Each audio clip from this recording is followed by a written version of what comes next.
ছোটবেলায় একটা কথা অনেকেই শুনেছে যে তুই পরীক্ষা দিবি নাকি তোর বাবা মা পরীক্ষা দেবে। ছেলের ক্লাস 12-এর বোর্ড এক্সাম, ওকে সেন্টারে ঢুকিয়ে দিয়ে দাঁড়িয়ে দাঁড়িয়ে দেখছি নেহাত পুলিশেরা আটকে রেখেছে, তাই না হলে বাবা মারাই হয়তো ঝাঁপিয়ে পরীক্ষা দিতে শুরু করে দিত।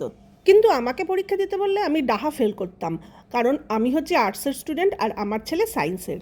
কিছুক্ষণ দাঁড়িয়ে থাকার পর ভাবলাম না একটু ঘুরে আসি, তাই চলে আসলাম পৈলানের স্বামীনারায়ণ টেম্পলে।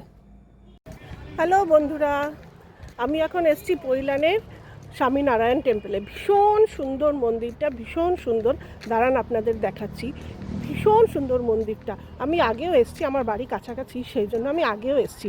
আজকের আমার যেহেতু ছেলের এক্সাম চলছে, সেই জন্য ছেলেকে স্কুলে ঢুকিয়ে আমি এই স্বামীনারায়ণ মন্দিরে এসেছি। দাঁড়ান আপনাদের দেখাই। আসলে এই মন্দিরে আসার প্রধান উদ্দেশ্য হলো একটা সুন্দর পরিবেশে ছাওয়ার মধ্যে কিছুক্ষণ সময় কাটানো, কারণ ওই রোদে দাঁড়িয়ে দাঁড়িয়ে ছেলের জন্য ওয়েট করা সম্ভব নয়।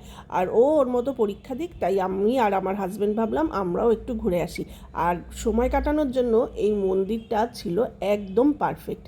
আর দেখুন মন্দিরটা কি সুন্দর সাজানো গোছানো, কি সুন্দর পরিষ্কার পরিচ্ছন্ন, এত সুন্দর। এই দেখুন কি সুন্দর ফুল গাছগুলো, আমি দেখছি আর ভাবছি সত্যি কত সুন্দরভাবে যত্ন করে ওরা মেনটেন করেছে, ভীষণ সুন্দর। এই মন্দিরটা মোটামুটি 8:30-9টা নাগাদ খোলে আর বন্ধ হয় 12টার সময়। আর বিকেলবেলা আবার 4টে-4:30 নাগাদ খোলে, আর মোটামুটি 6:30-7টা পর্যন্ত মনে হয় খোলা থাকে। আমি এটা এক্স্যাক্ট বলতে পারবো না, কারণ এখানে কোনো সময়সূচি লেখা নেই, সেজন্য বিকেলবেলার টাইমিংটা আমি বলতে পারবো না। কিন্তু যতদূর জানি 4টে থেকেই এই মন্দির খোলে। চলুন এবার আসল মন্দিরে যাওয়া যাক। ওখানে এখন আরতি হচ্ছে, খুব ভালো লাগবে দেখতে।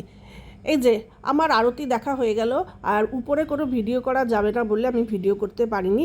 আর এই হলো প্রসাদ, আমি এই প্রসাদ 100 টাকা দিয়ে কিনলাম। চলুন এবার যাই। এই হচ্ছে প্রসাদ, একটা খেয়ে নিয়েছি।